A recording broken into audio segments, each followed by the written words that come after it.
Indo. Mani. Indo, mani. Indo. Mani. How are you? Selamat malam. Are you hungry?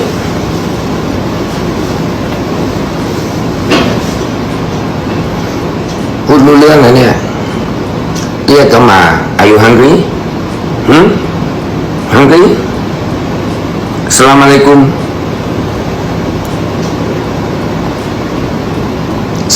Selamat malam. Nah.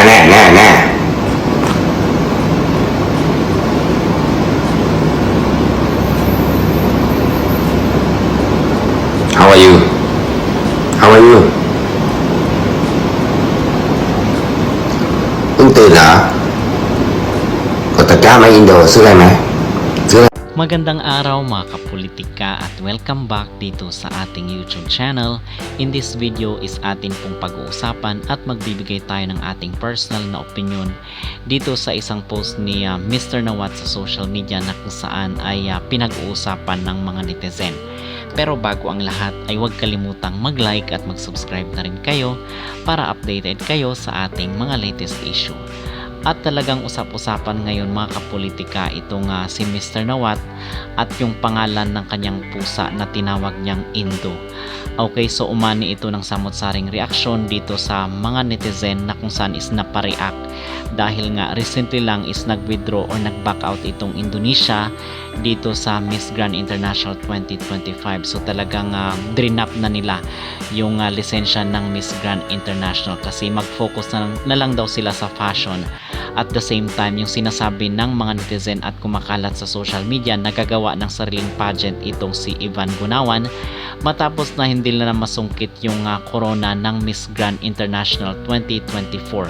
So talagang hindi nakuha ni Indonesia yung corona kaya nagtampo sila at gagawa na lang po sila ng sarili nilang pageant. So magbibigay po tayo ng ating reaksyon at ng ating opinion dito mga kapolitika. Ano ba itong ibig sabihin ni Mr. Nawat na pagtawag sa kanyang pusa na Indo? Kasi meron ring post dito at comment ng isang netizen sa social media na ito nga pusa daw is stray cats daw pala ito dito sa Indonesia.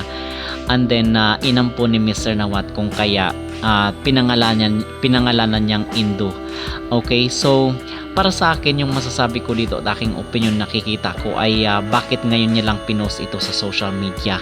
Okay, kasi ang sabi niya tinanong niya yung cat diba na hungry. So ibig sabihin nun is merong patama yun para sa akin yung basa ko doon or yung aking analysis mga kapolitika kasi nga gustong gusto rin po ng Indonesia na magka-corona dito sa Miss Grand International. So kumbaga ay uhaw na uhaw, gutom na gutom sila sa corona ng Miss Grand International. So although ang sinasabi ng mga ng netizen dito na kung saan is galing daw to sa Indonesia kung kaya pinangalanan niyang Indo, but the fact na ngayon lang ito lumabas at tinawag niya at dito pa sa social media, merong patama yan for me. Ito yung aking personal na opinion mga kapolitika. Ewan ko lang sa inyo kung ano ang inyong masasabi, but para sa akin is merong subliminal meaning itong pagtawag ni Mr. Nawat dito sa kanyang pusa na kung saan is tinawag niyang Indo. So ngayon lang ito inilabas at talagang pinag-uusapan ito dito sa mundo ng social media. Okay?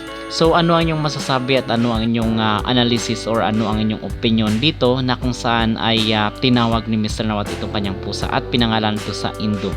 Sa tingin nyo ba ay may patama ito sa dito sa kay Ivan na kung saan is hindi nila nakuha yung corona para sa Miss Grand International 2024? Mag-comment down below at huwag kalimutang mag-like at mag-subscribe na rin kayo para updated kayo sa ating mga latest issue.